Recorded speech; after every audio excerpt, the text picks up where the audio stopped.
Libro octavo. 1. Recapitulación de las observaciones relativas a la sustancia. De las sustancias sensibles. 2. De la sustancia en acto de los seres sensibles. 3. El nombre del objeto designa el conjunto de la materia y de la forma, o solo el acto y la forma. Consideraciones sobre la producción y la destrucción de las sustancias. Soluciones a las objeciones suscitadas por la escuela de Antístenes. 4. De la sustancia material. De las causas. 5. No todos los contrarios se producen recíprocamente. Diversas cuestiones. 6. Causa de la forma sustancial. Necesitamos ahora deducir las consecuencias de lo que hemos dicho, y resumiendo sumariamente cada punto llegar a la conclusión. Hemos dicho que el objeto de nuestras indagaciones era averiguar las causas de las sustancias, sus principios y sus elementos. Entre las sustancias hay unas que son universalmente admitidas. Otras, por el contrario, solo son reconocidas por algunos filósofos. Las sustancias universalmente admitidas son las físicas, como, por ejemplo, el fuego, la tierra, el agua, el aire y los demás cuerpos simples. Después las plantas y sus partes, los animales y las partes de los animales. En fin, el cielo y las partes del mismo. Las sustancias admitidas solo por algunos filósofos, son las ideas y los seres matemáticos. Hay también, como hemos mostrado, otras sustancias, que son la forma sustancial y el sujeto. Además hemos dicho que el género es sustancia más bien que las especies, y lo universal más que lo particular. Las ideas son análogas a lo universal y al género, porque por el mismo motivo se las considera como esencias. Siendo la forma sustancial una esencia, y estando su noción encerrada en la definición y el ser en sí. Y como la definición es la expresión de la noción del ser, y esta noción tiene partes, era necesario ocuparse de las partes, ver cuáles son partes de la sustancia y cuáles no y, por último, si hay identidad entre las de la sustancia y las de la definición. Después hemos visto que ni lo universal ni el género eran sustancias. De las ideas y de los seres matemáticos nos ocuparemos más tarde. Pues algunos hacen de ellas sustancias independientes de las sustancias sensibles. Ocupémonos ahora de las sustancias unánimemente reconocidas. Estas son las sustancias sensibles, y todas las sustancias sensibles tienen una materia. El sujeto es una sustancia, ya se le considere como materia, y por materia entiendo lo que es en potencia tal ser determinado, pero no en acto. Ya se le considere como forma y figura del ser, es decir, esta esencia que es separable del ser, pero separable solo por el pensamiento. En tercer lugar viene el conjunto de la materia y de la forma, único que está sometido a producción y a destrucción, y único que es completamente separable. Porque entre las sustancias que no hacemos más que concebir hay unas que son separables, otras que no. Es, por tanto, evidente que la materia es una sustancia. Porque en todos los cambios de lo contrario a lo contrario hay un sujeto sobre el cual se opera el cambio y así, en los cambios de lugar, lo que ahora está aquí más tarde estará en otra parte. En los cambios por aumento y disminución, lo que ahora tiene tal magnitud será más tarde menor o mayor. En los cambios por alteración, lo que hoy está sano mañana está enfermo. Y de igual modo, por lo que respecta a la sustancia, lo que ahora se produce más tarde se destruye, el que es actualmente sujeto como ser determinado será más tarde sujeto por privación. Todos los demás cambios acompañan siempre a este último, la producción y la destrucción. Este, por lo contrario, no se encuentra necesariamente unido a de que ocupa un lugar, esté sujeta a otros. Porque no hay necesidad de que porque tenga un ser una materia que ocupa un lugar, esté sujeta a una materia a producción y destrucción. ¿Qué diferencia hay entre la producción simple y la que no lo es? Esto es lo que hemos explicado ya en los tratados relativos a la naturaleza. Puesto que hay acuerdo unánime con relación a la sustancia considerada como sujeto y como materia, y que esta sustancia solo existe en potencia, nos resta decir cuál es la sustancia en acto de los objetos materiales. Demócrito, al parecer, cree que hay entre los diversos objetos tres diferencias esenciales. El cuerpo, sujeto común en tanto que materia, es uno e idéntico. Pero los objetos difieren o por la configuración, es decir, la forma, o por la estructura, que es la posición, o por la colocación, es decir el orden. Pero hay, al parecer, un gran número de diferencias. Y así ciertas cosas resultan de una composición material, por ejemplo, las que provienen de la mezcla, como el aguamiel. En otras entran las clavijas, como en un cofre. En otras las ataduras, como en un manojo. En otras la cola, como en un libro. Y en algunos objetos entran varias de estas cosas a la vez. Para ciertas cosas solo hay diferencia de posición, como el umbral de la puerta y el coronamiento. Diferencia de tiempo el comer y el cenar. Diferencia de lugar. Los vientos. Los objetos pueden diferir también por las cualidades sensibles, la dureza y la blandura, lo denso y lo poroso, lo seco y lo húmedo. Unos difieren en algunas de estas relaciones y otros en todas a la vez. En fin, puede haber diferencia en más o en menos. Es evidente, en vista de todo esto, que el ser se tomará en tantas acepciones como diferencias. Hemos señalado tal objeto es un umbral de puerta, porque tiene tal posición. Ser respecto de él significa estar colocado de tal manera. Ser hielo significa, respecto del agua, tener tal densidad. En algunas circunstancias, el ser estará determinado por todas estas diferencias a la vez, por la mezcla, la composición, el encadenamiento, la densidad y todas las demás, por ejemplo, la mano y el pie. Necesitamos, por tanto, tomar los géneros de las diferencias, y estos géneros serán los principios del ser. Y así lo más grande y lo más pequeño, lo denso y lo raro, y otros modos análogos pueden referirse a un mismo género. Porque todo se reduce al más y al menos. La forma, lo liso, lo áspero, se pueden reducir a lo recto y a lo curvo. Respecto de otros objetos, ser equivaldría a ser mezclado. Lo contrario será el no ser. Es evidente, según esto, que si la sustancia es la causa de la existencia de cada ser, en la sustancia es donde es preciso buscar cuál es la causa de la existencia de cada una de estas diferencias. Ninguna de estas diferencias es sustancia, ni tampoco lo es la reunión de muchas de estas diferencias. Tienen, sin embargo, con la sustancia algo de común. Así como tratándose de sus sustancias, cuando se quiere hablar de la materia, por ejemplo, se habla siempre de la materia en acto, lo mismo y con más razón sucede con las demás definiciones. Y así, si se quiere definir el umbral, se dirá que es una piedra o un pedazo de madera dispuesto de tal manera. Si de una casa, que son vigas y ladrillos dispuestos de cierto modo. Se define también algunas veces por el fin.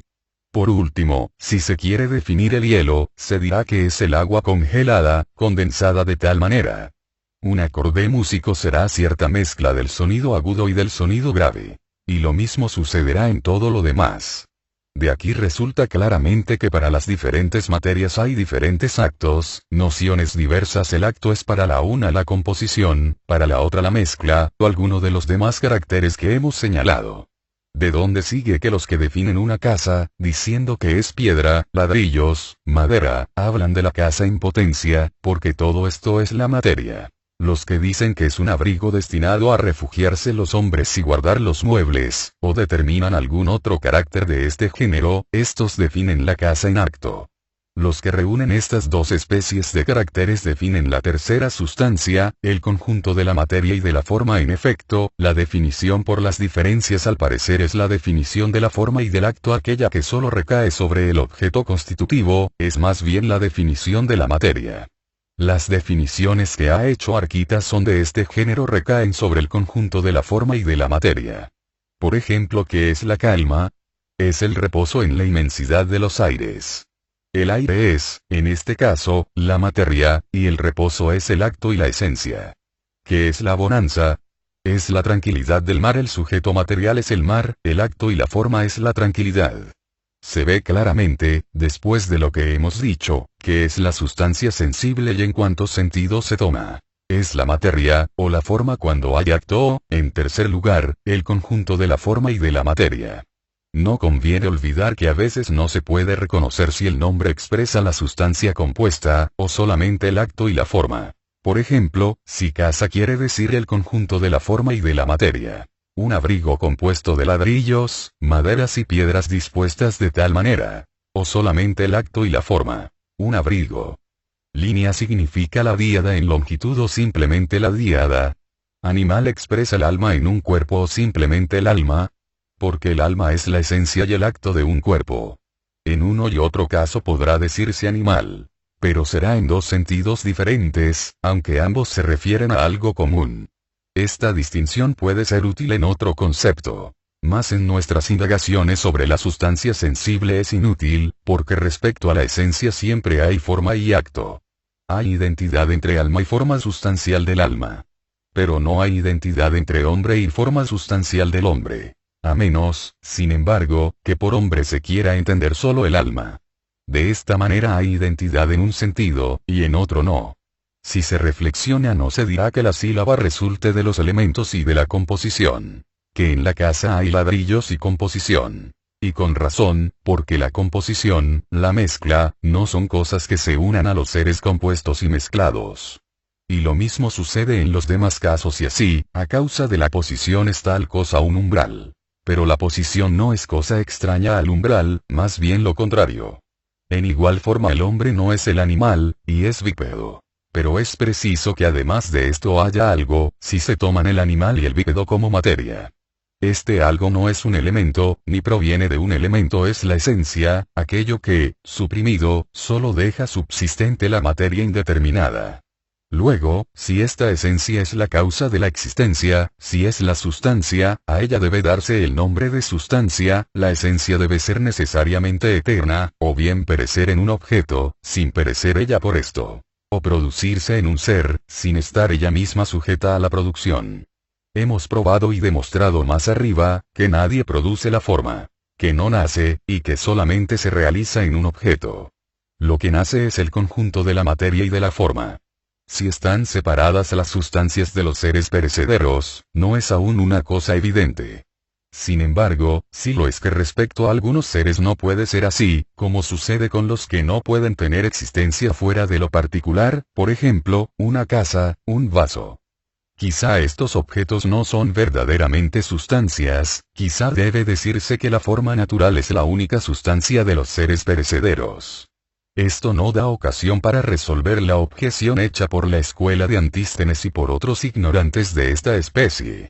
Dicen que no se puede definir la forma sustancial, porque la definición es una larga serie de palabras. Que se puede muy bien dar a conocer cuál es la cualidad de un objeto, la de la plata, por ejemplo. Pero no decir en qué consiste. Podrá decirse que la plata es análoga al estaño. Ahora bien, resulta de lo que hemos dicho que hay sustancias respecto de las que son posibles la noción y la definición. Estas son las sustancias compuestas, sean sensibles o inteligibles. Pero no se pueden definir los elementos primeros de estas sustancias, porque definir una cosa es referirla a otra. Es preciso que haya en toda definición, de una parte la materia, de la otra la forma. Es evidente igualmente que las sustancias, si son números, es a título de definición, y no, según la opinión de algunos, como compuestas de mónadas. La definición, en efecto, es una especie de número, es divisible como el número en partes indivisibles, porque no hay una infinidad de nociones en la definición. Hay, pues, bajo esta relación, analogía entre el número y la definición. Y así como si se quita alguna de las partes que constituyen el número, o si se añade, no se tiene ya el mismo número, sino uno diferente, por pequeña que sea la parte añadida o quitada, así la forma sustancial no queda la misma, si de ella se quita o se añade algo. Además, es preciso que haya en el número algo que constituya su unidad, y los que le componen con mónadas no pueden decirnos en qué consiste esta unidad, si él es uno. Porque, o el número no es uno, y se parece a un montón, o, si es uno, es preciso que se nos diga lo que constituye en la unidad de la pluralidad. En igual forma la definición es una. Pero tampoco pueden afirmarlo, y es muy natural. Es una por la misma razón que el número. No, como dicen algunos, en tanto que mónada o punto, sino porque cada esencia es un acto, una naturaleza particular. Y así como el número, si permanece el mismo, no es susceptible de más o de menos, lo mismo sucede con la sustancia formal. Sin embargo, unida a la materia, es susceptible de más o menos. Bástenos con lo dicho por lo que hace a la producción y destrucción de las sustancias. Hemos expuesto claramente en qué sentido se puede decir que hay o no posibilidad de producción, y cuál es la analogía entre definición y número. En cuanto a la sustancia material, es preciso no perder de vista que si todos los objetos vienen de uno o de muchos elementos primeros, y si la materia es el principio de todos los seres materiales, cada uno, sin embargo, tiene una materia propia. Así la materia inmediata de la flema es lo dulce y craso, la de la bilis lo amargo, o cualquier otra cosa de este género. Pero quizá estas diversas sustancias proceden todas de una misma materia. Un mismo objeto puede tener muchas materias, cuando una de estas viene de otra, y en este sentido es como podrá decirse que la flema viene de lo craso y de lo dulce, si lo craso viene de lo dulce. La flema, en fin, podrá venir de la bilis, mediante la resolución de la bilis en su materia prima. Porque una cosa viene de otra de dos maneras: puede haber producción inmediata o bien producción después de la resolución de la una en sus primeros elementos. Es posible que de una sola materia provengan objetos diferentes, en virtud de una causa motriz diferente. Y así de madera pueden provenir un cofre, una cama. Sin embargo, hay también objetos cuya materia debe necesariamente ser diferente. No se puede hacer una sierra con madera. La causa motriz no hará nunca una sierra con lana o madera. Si es posible producir las mismas cosas con materias diferentes, es preciso que en este caso el arte, el principio motor, sea el mismo, porque si la materia y el motor difieren a un tiempo, el producto será también diferente. Cuando se quiera, por tanto, estudiar las causas, será preciso enumerar todas las causas posibles, puesto que la causa se entiende de diferentes maneras. Así, ¿cuál es la causa material del hombre? Los menstruos. ¿Cuál es la causa motriz? La esperma, quizá. ¿Cuál es la causa formal? La esencia pura. ¿Cuál es la causa final? El fin. Quizá estas dos últimas causas son idénticas. Es preciso también tener cuidado de indicar siempre la causa más próxima. Si se pregunta, por ejemplo, ¿cuál es la materia?, no responder el fuego o la tierra, sino decir la materia propia. Tal es, con relación a las sustancias físicas sujetas a producción, el orden de indagación que necesariamente debe seguirse, si se quiere proceder en debida forma, puesto que tal es el número y tal la naturaleza de las causas, y lo que es preciso conocer son las causas. En cuanto a las sustancias físicas eternas es preciso proceder de otra manera. Porque algunas quizá no tienen materia, o por lo menos su materia no es de la misma naturaleza que la de los demás seres, y solo es móvil en el espacio.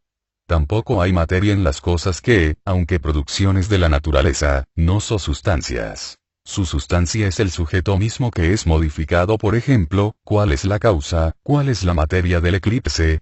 No la hay, y solo la luna experimenta el eclipse. La causa motriz, la causa de la destrucción de la luz, es la Tierra. En cuanto a la causa final, quizá no la hay. La causa formal es la noción misma del objeto, pero esta noción es vaga, si no se le une la de la causa productora. Y así, ¿qué es el eclipse? Es la privación de la luz. Se añade esta privación resulta de la interposición de la Tierra entre el Sol y la Luna.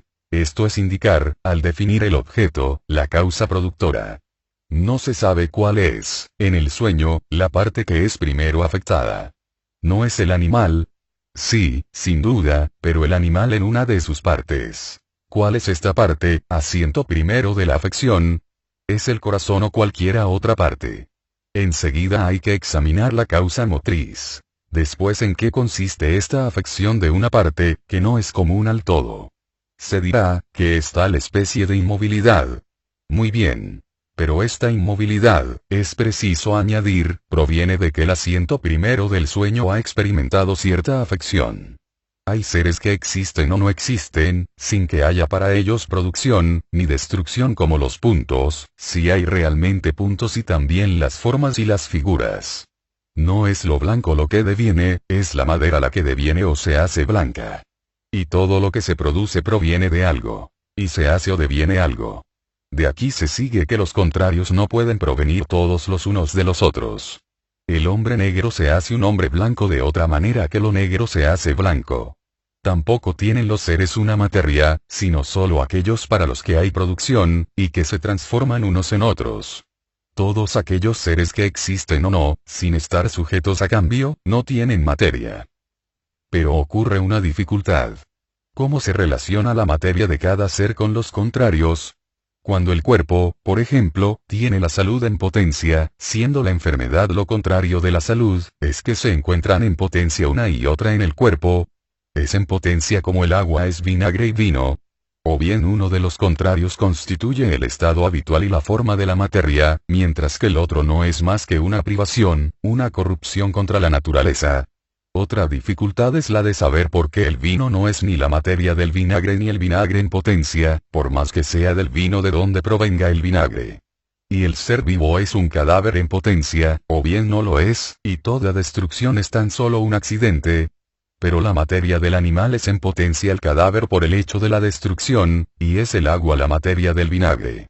El vinagre y el cadáver vienen del agua y del animal, como la noche viene del día. En todos los casos en que hay, como en este, transformación recíproca, es preciso que en la transformación los seres vuelvan a sus elementos materiales. Para que el cadáver se haga un animal, debe por lo pronto pasar de nuevo por el estado de materia. Y después, mediante esta condición, podrá hacerse un animal. Es preciso que el vinagre se cambie en agua para hacerse vino luego. Hemos indicado una dificultad relativamente a las definiciones y a los números. ¿Cuál es la causa de la unidad? Porque la unidad de lo que tiene muchas partes, cuya reunión no es una especie de montón, cuyo conjunto es algo independiente de las partes, tiene sin duda una causa. La causa de la unidad de los cuerpos es, según unos, el contacto. Según otros, la viscosidad o cualquiera otra modificación de este género.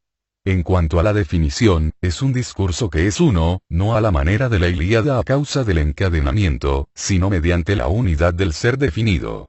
¿Qué es lo que constituye la unidad del hombre y por qué es uno y no múltiple, animal y bípedo, por ejemplo, sobre todo si hay, como algunos pretenden, un animal en sí y un bípedo en sí? ¿Por qué el hombre en sí no será lo uno y lo otro, existiendo los hombres a causa de su participación, no es un solo ser, el hombre en sí, sino en dos seres en sí, el animal y el bípedo? En la hipótesis en que hablamos, el hombre no puede absolutamente ser uno. Es varios, animal y bípedo. Se ve, por tanto, que con esta manera de definir las cosas y de tratar la cuestión, es imposible mostrar la causa y resolver la dificultad. Pero si hay, según nuestra opinión, de una parte la materia, de otra la forma, de una el ser en potencia, de otra el ser en acto, tenemos, al parecer, la solución que buscábamos. Si se da el nombre de vestido al cilindro de bronce, no ofrecería embarazo la dificultad. Entonces la palabra vestido representaría lo que contiene la definición. Sería preciso indagar cuál es la causa de la unidad del ser, del cilindro y del metal, cuestión que se resuelve por sí misma. El uno es la materia, el otro la forma. ¿Cuál es, pues, independiente de la gente, la causa que hace pasar de la potencia al acto los seres respecto de los que tiene lugar la producción? No hay otra que la que hemos dicho, que haga que la esfera en potencia sea una esfera en acto de la esfera, como del hombre, lo es la esencia individual. Hay dos clases de materia, la materia inteligible y la sensible y, en toda definición, en esta, el círculo es una figura plana, hay la materia de una parte, el acto de la otra. En cuanto a las cosas que no tienen materia ni inteligible ni sensible, cada una es una unidad inmediata, una unidad pura y simple, y cada una pertenece al ser propiamente dicho. Tales son la esencia, la cualidad, la cuantidad, etc. Por esto no entran en las definiciones ni el ser ni la unidad. La forma sustancial es igualmente una unidad pura y simple, un ser propiamente dicho. Para estas cosas no hay ninguna causa extraña que constituya su unidad ni su ser. Cada una de ellas es por sí misma un ser y una unidad, no porque tengan un género común ni porque tengan una existencia independiente de los seres particulares. Hay algunos que, para resolver esta cuestión de la unidad, admiten la participación. Pero no saben, ni cuál es la causa de la participación, ni lo que es particular. Según otros, lo que forma la unidad es el enlace con el alma. La ciencia, dice Licofrón, es el enlace del saber con el alma. Otros, en fin, dicen que la vida es la reunión, el encadenamiento del alma con el cuerpo. Lo mismo puede decirse de todas las cosas. La salud será en este caso el enlace, el encadenamiento, la reunión del alma con la salud. El triángulo de metal, la reunión del metal y del triángulo. Lo blanco, la reunión de la superficie y de la blancura. La indagación de la causa es la que produce la unidad de la potencia y del acto, y el examen de su diferencia es lo que ha dado origen a estas opiniones. Ya dijimos. La materia inmediata y la forma son una y sola cosa, solo que la una es el ser en potencia, y la otra el ser en acto. Indagar la causa de la unidad y de la forma sustancial, es indagar lo mismo. Porque cada unidad individual, sea en potencia, sea en acto es, desde este punto de vista, la unidad. No hay otra causa de unidad que el motor que hace pasar los seres de la potencia al acto. Respecto a los seres que no tienen materia, no son todos ellos más que pura y simplemente seres. Libro noveno. 1. De la potencia y de la privación. 2. Potencias irracionales, potencias racionales. 3. Refutación de los filósofos de la escuela de Megara, que pretendían que no hay potencia sino cuando hay acto y que donde no hay acto no hay potencia. 4. Una cosa posible es susceptible de no existir jamás ni en lo presente ni en lo porvenir. 5. Condiciones de la acción de la potencia. 6. Naturaleza y cualidad de la potencia. 7. ¿En qué casos no la hay y en qué casos la hay? 8. El acto es anterior a la potencia y a todo principio de cambio. 9. La actualidad del bien es superior a la potencia del bien. Lo contrario sucede con el mal. Mediante la reducción al tacto es como se ponen en claro las propiedades de los seres. 10. De lo verdadero y de lo falso. Hemos hablado del ser primero, de aquel al que se refieren todas las demás categorías. En una palabra, de la sustancia. A causa de su relación con la sustancia de los demás seres son seres, y en este caso están la cuantidad, la cualidad y los atributos análogos. Todos estos seres, como hemos dicho en los libros precedentes, contienen implícitamente la noción de la sustancia. El ser no solo se toma en el sentido de sustancia, de cualidad, de cuantidad, sino que hay también el ser en potencia y el ser en acto, el ser con relación a la acción. Hablemos, pues, de la potencia y del acto. Por lo pronto, en cuanto a la potencia, observemos que la que merece verdaderamente este nombre no es el objeto único de nuestro estudio presente. La potencia, lo mismo que sucede con el acto, se aplica a otros seres que los que son susceptibles de movimiento. Hablaremos de la potencia motriz en lo que vamos a decir de la actualidad. Pero también hablaremos de otras clases de potencia. La potencia y el poder, que ya hemos caracterizado en otro lugar, se toman en muchas acepciones. No tenemos que ocuparnos de las potencias que solo son de nombre. Una semejanza ha sido motivo de que se diera a algunos objetos, en la geometría por ejemplo, el nombre de potencias. Y otras cosas se las ha supuesto potentes o impotentes a causa de una cierta manera de ser o de no ser. Las potencias pueden referirse a un mismo género. Todas ellas son principios, y se ligan a un poder primero y único, el de cambio, que reside en otro ser en tanto que otro. La potencia de ser modificado es en el ser pasivo el principio del cambio, que es capaz de experimentar mediante la acción de otro ser en tanto que otro. La otra potencia es el estado del ser, que no es susceptible de ser modificado en mal, ni destruido por otro ser en tanto que otro por el ser que es el principio del cambio. La noción de la potencia primera entra en todas estas definiciones. Las potencias de que hablamos se distinguen, además, en potencia simplemente activa o simplemente pasiva, y en potencia de hacer bien o de padecer el bien. Las nociones de estas últimas encierran, por tanto, en cierta manera, las nociones de las potencias de que ellas se derivan. Un ser tiene poder, ya porque tiene la potencia de modificarse a sí mismo, ya porque tiene la de modificar a otro ser. Ahora bien, es evidente que la potencia activa y la potencia pasiva son, desde un punto de vista, una sola potencia, y desde otro son dos potencias. Se da ante todo la potencia en el ser pasivo. Y porque hay en él un principio, porque la materia es un principio, por esto el ser pasivo es modificado, y un ser modifica a otro ser. Y así, lo que es graso es combustible. Lo que cede de cierta manera es frágil y lo mismo en todo lo demás. Luego hay la potencia en el agente como el calor y el arte de construir, el uno en lo que calienta y el otro en la arquitectura. Un agente natural no puede hacerse experimentar a sí mismo ninguna modificación. Hay unidad en él, y no es otro que él mismo. La impotencia y la imposibilidad son lo contrario de la potencia, la privación de esta. De suerte que hay respecto de cada potencia la impotencia de la misma cosa sobre el mismo ser. Pero la privación se entiende de muchas maneras. Hay la privación de una cosa que naturalmente no se tiene, y la privación de lo que se debería naturalmente tener. Un ser padece privación, bien absolutamente, bien en la época de la posesión. También la privación es completa o parcial. En fin, cuando la violencia impide a los seres tener lo que es propio de su naturaleza, decimos que estos seres padecen privación. Entre los principios de que hablamos, hay unos que residen en los seres animados, en el alma, en la parte del alma en que se encuentra la razón. Como se ve, debe de haber potencias irracionables y racionales. Y todos los actos, todas las ciencias prácticas, todas las ciencias, en fin, son potencias, pues son principio de cambio en otro ser en tanto que otro. Cada potencia racional puede producir por sí sola efectos contrarios, pero cada una de las potencias irracionales produce un solo y mismo efecto. El calor solo es causa de la calefacción, mientras que la medicina puede serlo de enfermedad y de salud. Se verifica así, porque la ciencia es una explicación racional. Ahora bien, la explicación racional explica el objeto y la privación del objeto, solo que no es de la misma manera. Desde un punto de vista, el conocimiento de lo uno y de lo otro es el objeto de la explicación racional, pero desde otro punto, es principalmente el del objeto mismo.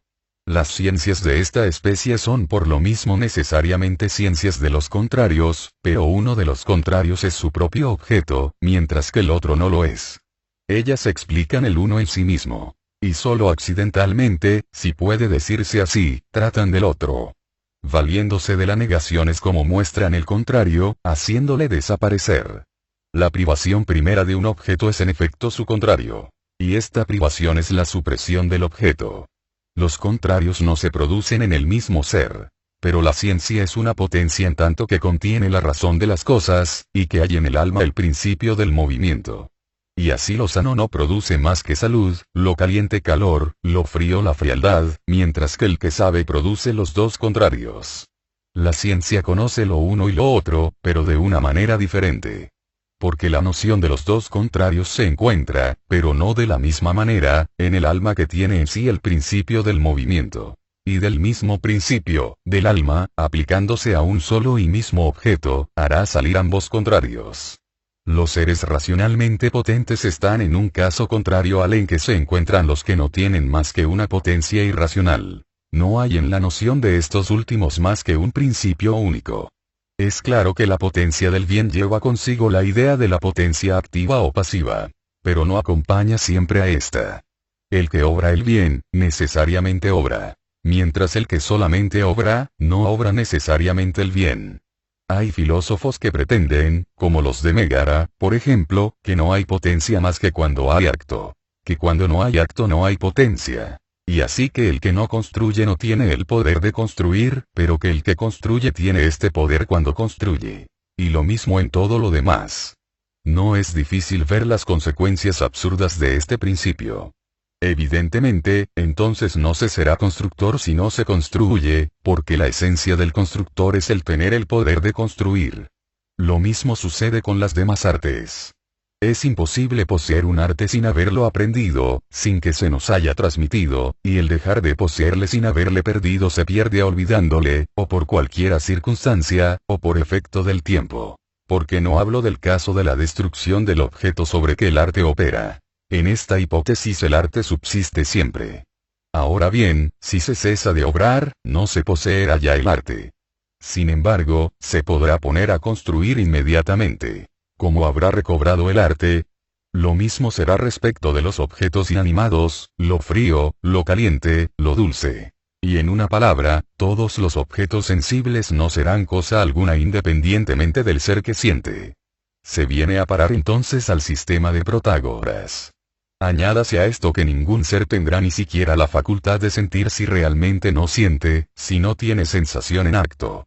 Si llamamos ciego el ser que no ve, cuando está en su naturaleza el ver y en la época en que debe por su naturaleza ver, los mismos seres serán ciegos y sordos muchas veces al día. Más aún. Como aquello para lo que no hay potencia es imposible, será posible que lo que no es producido actualmente sea producido nunca. Pretender que lo que tiene la imposibilidad de ser existe o existirá, sería sentar una falsedad, como lo indica la misma palabra imposible. Semejante sistema suprime el movimiento y la producción. El ser que está en pie estará siempre en pie, el ser que está sentado estará eternamente sentado. No podrá levantarse si está sentado, porque el que no tiene el poder de levantarse está en la imposibilidad de levantarse. Si no se pueden admitir estas consecuencias, es evidente que la potencia y el acto son dos cosas diferentes y este sistema lo que hace es identificar la potencia y el acto. Lo que aquí se intenta suprimir es una cosa de grandísima importancia. Queda, pues, sentado que unas cosas pueden existir en potencia y no existir en acto, y que otras pueden existir realmente y no existir en potencia. Lo mismo sucede con todas las demás categorías. Suele suceder que un ser que tiene el poder de andar no ande. Que ande un ser que tiene el de no andar. Digo que una cosa es posible cuando su tránsito de la potencia al acto no entraña ninguna imposibilidad. Por ejemplo, si un ser tiene el poder de estar sentado. Si es posible, en fin, que este ser esté sentado, el estar sentado no producirá para este ser ninguna imposibilidad. Igual sucede si tiene el poder de recibir o imprimir el movimiento, de tenerse en pie o mantener en pie a otro objeto, de ser o de devenir, de no ser o de no devenir. Con relación al movimiento se ha dado principalmente el nombre de acto a la potencia activa y a las demás cosas. Él, en efecto, parece ser el acto por excelencia. Por esta razón no se atribuye el movimiento a lo que no existe. Se le refiere a algunas de las demás categorías. De las cosas que no existen se dice con razón que son inteligibles, apetecibles, pero no que están en movimiento. Y esto porque no existen al presente en acto, sino que solo pueden existir en acto. Porque entre las cosas que no existen, algunas existen en potencia, aunque realmente no existen porque no existen en acto. Si lo posible es, como dijimos, lo que pasa al acto, evidentemente no es exacto decir tal cosa es posible, pero no se verificará. De otra manera el carácter de lo imposible se nos escapa. Decir por ejemplo la relación de la diagonal con el lado del cuadrado puede ser medida, pero no lo será, es no tener en cuenta lo que es la imposibilidad. Se dirá que nada obsta a que respecto a una cosa que no existe o no existirá haya posibilidad de existir o de haber existido.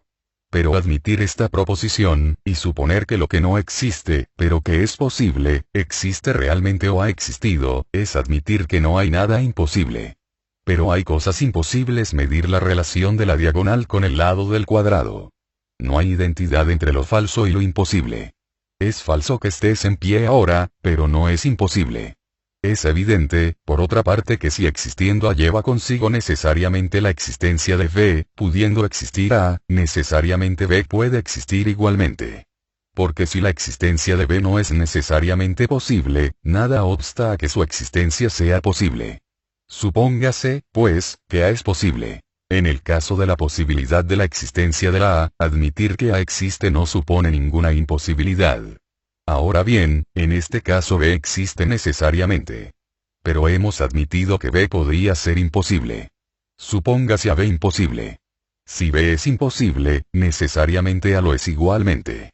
Pero antes A era posible. Luego B es posible. Luego siendo posible A, necesariamente B es posible si entre A y B hay una relación tal que, existiendo A, B necesariamente existe.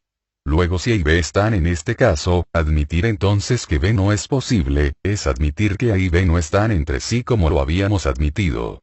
Y si siendo posible A, es necesariamente posible B, la existencia de A arrastra tras sí la de B. En efecto, B es necesariamente posible cuando A lo es, lo cual significa que cuando existe en cualquier circunstancia y de cualquier manera que pueda existir, entonces B existe igualmente y es necesario que exista en el mismo concepto A. Unas potencias son puestas en nosotros por la naturaleza, como los sentidos. Otras nos vienen de un hábito contraído, como la habilidad de tocar la flauta. Y otras son fruto del estudio, por ejemplo, las artes. Es preciso que haya habido un ejercicio anterior para que poseamos las que se adquieren por el hábito o por el razonamiento. Pero las que son de otra clase, así como las potencias pasivas, no exigen este ejercicio. Potente es el que puede algo en cualquiera circunstancia y manera y con todos los demás caracteres que entran necesariamente en la definición. Ciertos seres que pueden producir el movimiento racionalmente, y sus potencias son racionales, mientras que los otros están privados de razón y solo tienen potencias irracionales. Las primeras residen necesariamente en un ser animado, mientras que éstas residen en seres animados y en seres inanimados. Respecto a las potencias de esta última especie, desde que el ser pasivo y el ser activo se aproximan en las condiciones requeridas por la acción de la potencia, entonces es necesario que el uno obre y el otro padezca la acción. Pero esto no es necesario en las potencias de la otra especie. Esto consiste en que cada una de las primeras, todas sin excepción, solo producen un solo efecto, mientras que cada una de las racionales produce lo contrario. La potencia, se dirá, produce entonces simultáneamente lo contrario. Pero esto es imposible. Es preciso, por tanto, que exista alguna otra cosa que determine el modo, la acción. Como por ejemplo, el deseo o la resolución. La cosa cuya realización se desee, será la cosa que deberá realizarse cuando haya verdaderamente potencia y el ser activo esté en presencia del ser pasivo. Luego, desde el momento en que el deseo se deje sentir en él, el ser dotado de una potencia racional hará la cosa que tiene poder de hacer con tal que la condición requerida se cumpla.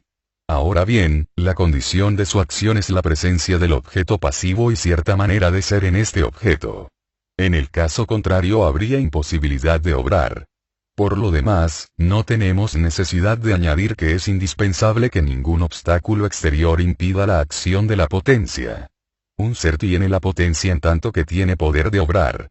Poder, no absoluto, sino sometido a ciertas condiciones, en las que va embebida la de que no habrá obstáculos exteriores. La supresión de estos es la consecuencia misma de algunos caracteres que entran en la definición de potencia. Por esto la potencia no puede producir a un tiempo, bien se quiera o desee, dos efectos, o los efectos contrarios.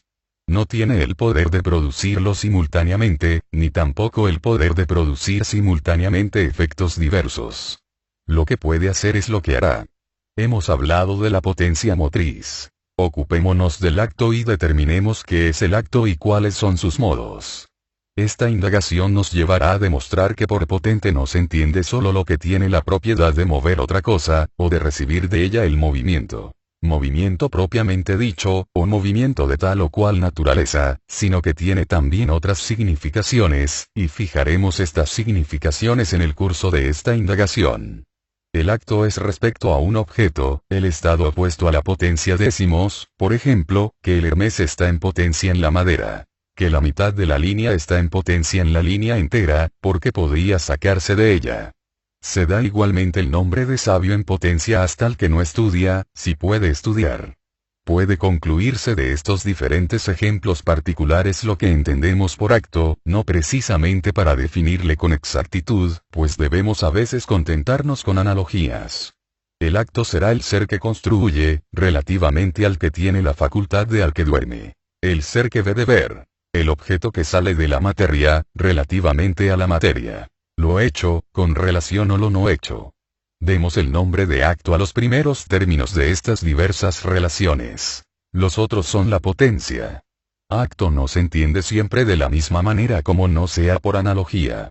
Se dice tal objeto está en tal otro, o es relativamente a tal otro. Se dice igualmente tal objeto está en acto en tal otro, o es relativamente a tal otro. Porque el acto significa tan pronto el movimiento relativamente a la potencia, como la esencia relativamente a una cierta materia. La potencia y el acto, respecto del infinito, del vacío y de todos los seres del género se entienden de otra manera que respecto de la mayoría de los demás seres tales como lo que se ve, lo que anda o que es visto. En estos últimos casos la afirmación de la existencia puede ser verdadera, ya absolutamente, ya en tal circunstancia dada. Visible se dice, o de lo que es visto realmente, o de lo que puede ser visto. Pero la potencia respecto al infinito no es de una naturaleza tal que el acto pueda jamás realizarse, como no sea por el pensamiento. En tanto que la división se prolonga hasta el infinito, se dice que el acto de la división existe en potencia, pero no existe jamás separado de la potencia. Como todas las acciones que tienen un término no constituyen ellas mismas un fin, sino que tienden a un fin, como el fin de la demacración que es el enflaquecimiento. Tales acciones como la demacración son ciertamente movimientos, pero no son el fin del movimiento. Estos hechos no pueden considerarse como actos completos, porque no constituyen un fin, sino solamente tienden a un fin y al acto. Se puede ver, concebir, pensar y haber visto, concebido, pensado. Pero no se puede aprender y haber aprendido la misma cosa, curar y haber sido curado. Se puede vivir bien y haber vivido bien, ser dichoso y haber sido dichoso todo a la vez. Sin esto sería preciso que hubiera puntos de detenida en la vida, como puede suceder con la demacración. Pero jamás se ha verificado esto, se vive y se ha vivido. De estos diferentes modos llamaremos a los unos movimientos, a los otros actos, porque todo movimiento es incompleto, como la demacración, el estudio, la marcha, la construcción. Y los diferentes modos incompletos. No se puede dar un paso y haberle dado al mismo tiempo, construir y haber construido, devenir y haber devenido, imprimir o recibir un movimiento y haberle recibido. El motor difiere del ser en movimiento. Pero el mismo ser, por el contrario, puede al mismo tiempo ver y haber visto, pensar y haber pensado. Estos últimos hechos son los que yo llamo actos. Los otros no son más que movimientos. Estos ejemplos, o cualquier otro del mismo género, bastan para probar claramente qué es el acto y cuál es su naturaleza. Necesitamos fijar cuando un ser es o no es, en potencia, otro ser, porque no hay potencia en todos los casos. Y así, la tierra es o no el hombre en potencia. Tendrá más bien este carácter cuando se haya hecho esperma, y quizá ni aún entonces será el hombre en potencia. En igual forma la salud no lo recibe todo de la medicina y del azar. Pero hay seres que tienen esta propiedad. Y son los que se llaman sanos en potencia. El tránsito de la potencia al acto para el pensamiento puede definirse la voluntad realizándose sin encontrar ningún obstáculo exterior aquí. Por el contrario, para el ser que es objeto de curación habrá potencia si no hay en el mismo ningún obstáculo. De igual modo la casa existirá también en potencia, si no hay nada en ella y si nada hay en la materia que se oponga a que una casa sea construida. Si no hay nada que añadir, ni quitar, ni mudar, la materia será la causa en potencia. Lo mismo sucederá con todos los seres que tienen fuera de sí mismos el principio de su producción. Y lo mismo con los que, teniendo en sí este principio, existirán por sí mismos, si nada exterior se opone a ello. La esperma no es aún el hombre en potencia. Es preciso que esté en otro ser y que sufra un cambio.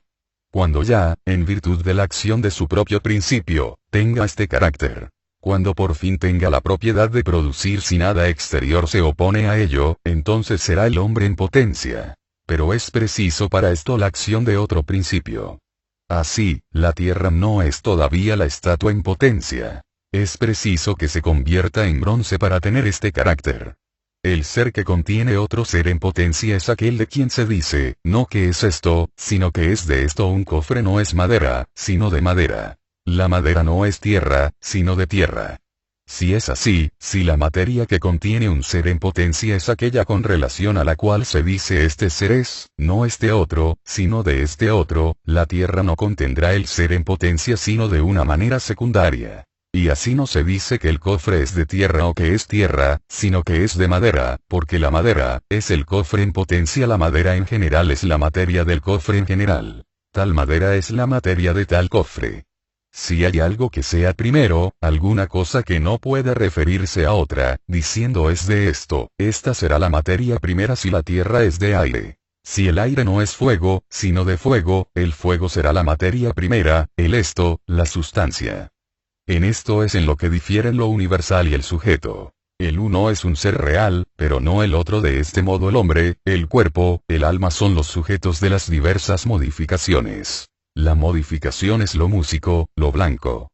Cuando la música es una cualidad de tal sujeto, no se dice que él es música, sino músico. No se dice que el hombre es blancura, sino que es blanco. Que es marcha o movimiento, sino que está en marcha o en movimiento, como se dice que el ser es de esto. Los seres que están en este caso, los seres primeros, son sustancias, los otros no son más que formas, el sujeto determinado. El sujeto primero es la materia y la sustancia material. Con razón no se dice cuando se habla de la materia, y lo mismo sucede respecto de las modificaciones, que son de esto. Porque la materia y las modificaciones son igualmente indeterminadas. Hemos visto cuando debe decirse que una cosa tiene otra en potencia y cuando que no la contiene. Hemos dejado sentado de cuántas maneras se entiende la prioridad. Y es evidente, conforme a lo que hemos dicho, que el acto es anterior a la potencia. Y por potencia no entiendo solo la potencia determinada, aquella que se define diciendo que es el principio del cambio colocado en otro ser en tanto que otro, sino en general todo principio de movimiento o de reposo. La naturaleza se encuentra en este caso. Hay entre ella y la potencia identidad de género. Es un principio de movimiento, no colocado en otro ser, sino en el mismo ser en tanto que él mismo.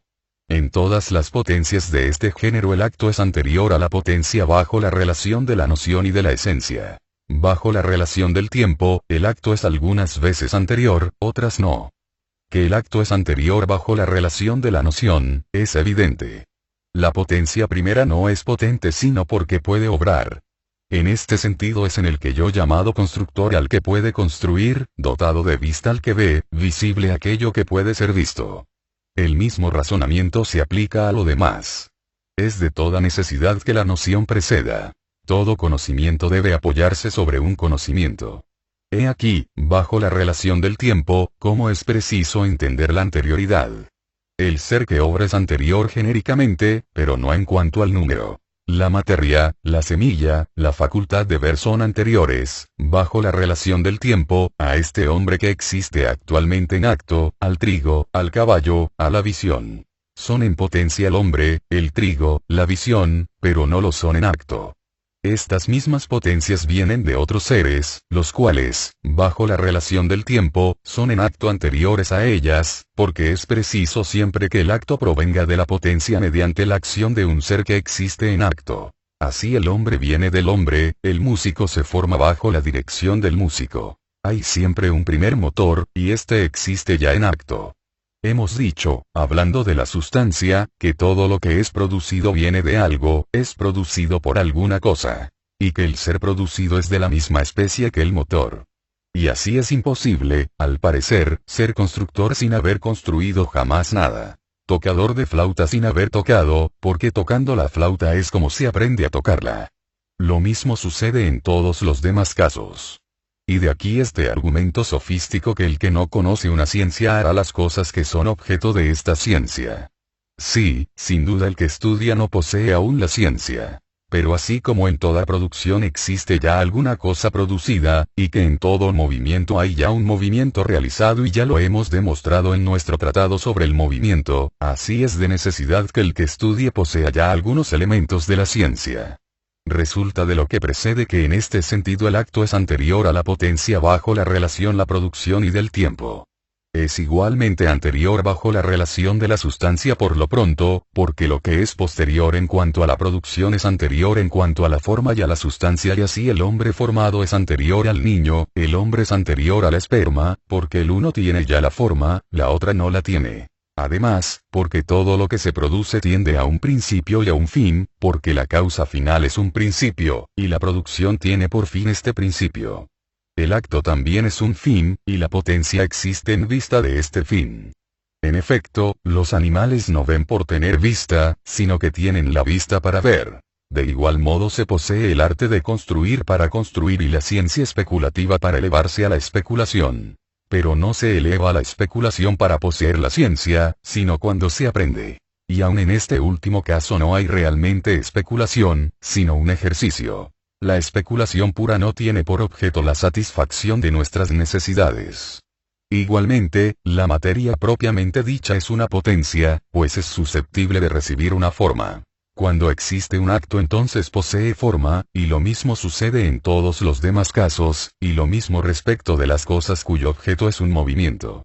Con la naturaleza acontece lo que con los maestros, que creen haber conseguido su fin cuando han mostrado trabajando a sus discípulos. Y en efecto, si no fuera así podrían compararse sus discípulos al Hermes de Pasón. No se reconocería si tienen o no la ciencia, como no podría reconocerse si el Hermes estaba dentro o fuera de la piedra. La obra es el fin, y la acción se aplica a la obra y porque la acción es una dirección hacia el acto. Añádase a esto que el fin de ciertas cosas es simplemente el ejercicio, el fin de la vista es la visión. Y la vista no produce absolutamente otra cosa que la visión. En otros casos, por lo contrario, se produce otra cosa, así del arte de construir se deriva, no solo la construcción, sino la casa. Sin embargo, no hay realmente fin en el primer caso, y es sobre todo en el segundo donde la potencia tiene un fin. Porque la construcción existe en lo que es construido. Nace y existe al mismo tiempo que la casa. Conforme a esto, en todos los casos en que independientemente del ejercicio puro y simple hay alguna cosa producida, la acción se da en el objeto mismo que es producido, la construcción, por ejemplo, en lo construido, la tejedura en lo que es tejido. Lo mismo sucede en todo lo demás. Y en general en estos casos el movimiento está en el objeto mismo que está en movimiento. Pero siempre que fuera del acto no hay algo producido, el acto existe en el sujeto mismo, la visión, está en el ser que ve. La teoría en el que hace la teoría, la vida en el alma, y por ende la felicidad misma es un acto del alma, porque también es una especie de vida. Es, por tanto, muy claro que la esencia y la forma son actos. De donde se sigue evidentemente que el acto bajo la relación de la sustancia es anterior a la potencia. Por la misma razón el acto es anterior bajo la relación del tiempo. Y se asciende, como hemos dicho, de acto en acto hasta que se llega al acto del motor primero y eterno. Por lo demás, puede hacerse más palpable aún la verdad de nuestra proposición. Los seres eternos son anteriores, en cuanto a la sustancia, a los seres perecederos. Y nada de lo que existe en potencia es eterno. Puede probarse así, toda potencia supone al mismo tiempo lo contrario. Lo que no tiene la potencia de existir no existirá necesariamente nunca. Pero todo lo que existe en potencia puede muy bien pasar al acto, lo que tiene la potencia de ser puede ser o no ser. Y la misma cosa tiene entonces la potencia de ser y no ser. Pero puede suceder que lo que tiene la potencia de no ser no sea. Pero lo que puede no ser es perecedero absolutamente, o muy perecedero desde el punto de vista de que puede no ser en cuanto al lugar, a la cantidad, a la cualidad. Y perecedero absolutamente significa perecedero en cuanto a la esencia. Nada de lo que es perecedero absolutamente existe absolutamente en potencia. Pero puede existir en potencia desde ciertos puntos de vista, como en cuanto a la cualidad y en cuanto al lugar. Todo lo que es imperecedero existe en acto, y lo mismo sucede con los principios necesarios. Porque son principios primeros, y si no lo fuesen no existiría nada.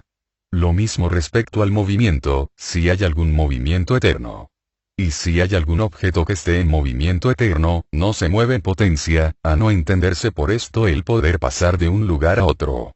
Nada obsta a que este objeto, sometido a un movimiento eterno, no lo sea. Por esto el sol, los astros, el cielo, todo existe siempre en acto, y no hay que temer que se detengan nunca como temen los físicos. Jamás se cansan en su marcha, pues su movimiento no es como el de los seres perecederos, la acción de una potencia que admite los contrarios. Lo que hace que la continuidad del movimiento sea fatigosa para los últimos es que la sustancia de los seres perecederos es la materia, y que la materia existe solo en potencia y no en acto. Sin embargo, ciertos seres sometidos a cambio son, bajo esta relación, una imagen de los seres imperecederos. En el caso están el fuego y la tierra. En efecto, ellos existen siempre en acto, porque tienen el movimiento por sí y en sí mismos. Las demás potencias que hemos consignado admiten todos los contrarios. Lo que tiene la potencia de producir un movimiento de tal naturaleza puede igualmente no producir. Le hablo aquí de las potencias racionales. En cuanto a las irracionales, también admiten los contrarios en tanto que pueden ser o no ser. Si existiesen naturaleza y sustancias del género de que hablan los partidarios de las doctrinas de las ideas, un ser cualquiera sería más sabio que la ciencia en sí. Un objeto en movimiento estaría más en movimiento que el movimiento en sí, porque el uno sería el acto y el otro solamente la potencia. Es evidente que el acto es anterior a la potencia y a todo principio de cambio. Es evidente, conforme con lo que va dicho, que la actualidad del bien es preferible a la potencia del bien y es más digna de nuestra veneración. En todos los seres de quienes se dice que pueden, el mismo ser puede los contrarios. Aquel de quien se dice por ejemplo puede estar sano, este mismo puede estar enfermo, y esto al mismo tiempo que puede estar sano. La misma potencia produce la salud y la enfermedad. La misma el reposo y el movimiento. Es la misma potencia la que construye la casa y la que la destruye. Y en virtud de la misma potencia la casa es construida y destruida. El poder de los contrarios reside, simultáneamente, en los seres. Pero es imposible que los contrarios existan simultáneamente. Imposible que haya simultaneidad en los actos diversos, que haya a la vez salud y enfermedad. Luego el bien en acto es necesariamente uno de los dos contrarios. Pero la potencia o es igualmente uno y otro contrario, o no es ninguno. Luego actualidad del bien es mejor que la potencia del bien. En cuanto al mal, su fin y su actualidad son por fuerza peores que su potencia. Cuando no hay más que poder, el mismo ser es a la vez los dos contrarios. El mal no tiene existencia independiente de las cosas, porque por su naturaleza es inferior a la potencia. No hay, en los principios, en los seres eternos, ni mal, ni pecado, ni destrucción, porque la destrucción se cuenta también en el número de los males. Reduciendo al acto las figuras geométricas es como descubrimos sus propiedades, porque por medio de una descomposición encontramos las propiedades de estas figuras. Si estuviesen descompuestas por naturaleza, sus propiedades serían evidentes. Pero existen en potencia las propiedades antes de la descomposición. Porque la suma de los tres ángulos de un triángulo equivalen a dos rectos. Porque la suma de los ángulos formados alrededor de un mismo punto, sobre una misma línea, es igual a dos ángulos rectos. Si se formase el ángulo exterior prolongando uno de los lados del triángulo, la demostración se haría evidente.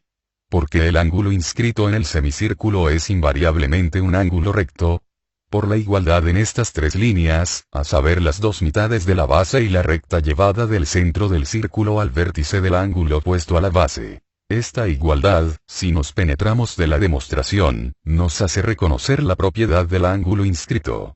Es, pues, evidente que por medio de la reducción al acto se descubre lo que existe en la potencia. Y la causa es que la actualidad es la concepción misma. Luego del acto se deduce la potencia. Luego por el acto también se la conoce. En cuanto a la actualidad numérica, esta es posterior a la potencia en el orden de producción.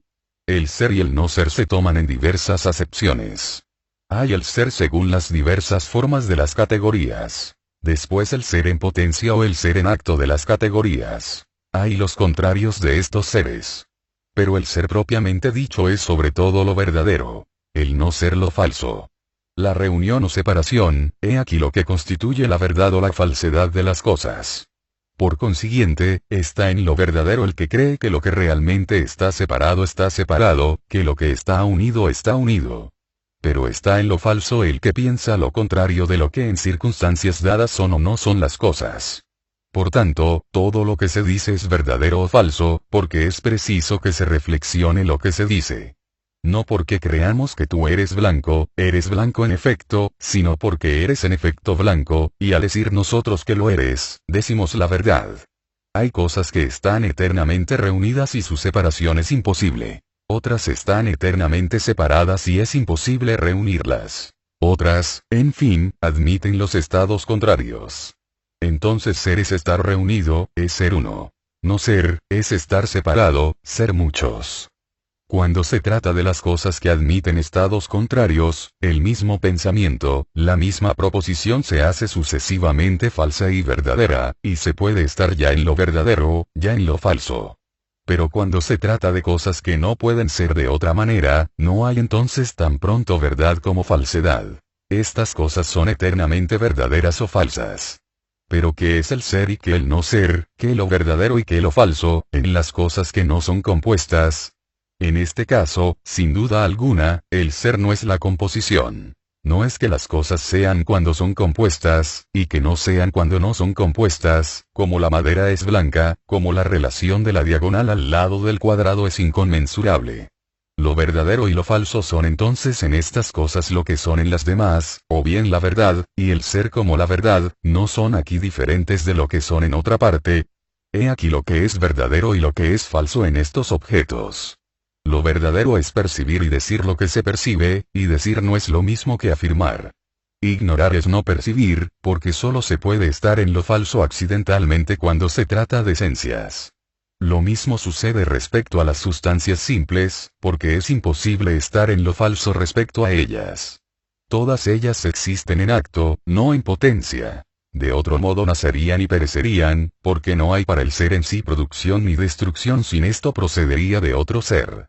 Luego no puede haber error respecto a seres que tienen una existencia determinada, que existen en acto. Solamente hay o no pensamiento de estos seres. Sin embargo, se examinan cuáles son sus caracteres, si son o no tales o cuáles. El ser considerado como lo verdadero, y el no ser como lo falso, significan bajo un punto de vista lo verdadero cuando hay reunión, lo falso cuando no la hay. Bajo otro punto de vista el ser es la existencia determinada, y la existencia indeterminada es el no ser. En este caso, la verdad es el pensamiento que se tiene de estos seres, y entonces no hay falsedad ni error. No hay más que ignorancia, la cual no se parece al estado del ciego, porque el estado del ciego equivaldría a no tener absolutamente la facultad de concebir. Es evidente, además, si se admiten seres inmóviles, que estos no pueden en ningún tiempo estar sujetos a error. Si el triángulo no está sujeto a cambio, no puede creerse que tan pronto la suma de sus ángulos vale como no vale dos ángulos rectos, pues en otro caso estaría sujeto a cambio. Pero puede creerse que este ser es inmóvil, y aquel otro no. Y así puede pensarse que no hay ningún número par que sea primo, o que entre los números pares hay unos que son primos, los otros no. Pero si se trata de seres que son unos numéricamente, esto no es ni siquiera posible. No se puede tampoco creer que en ciertos casos hay unidad, mientras que no la habría en los otros, entonces se estará en lo verdadero o en lo falso, porque hay siempre unidad.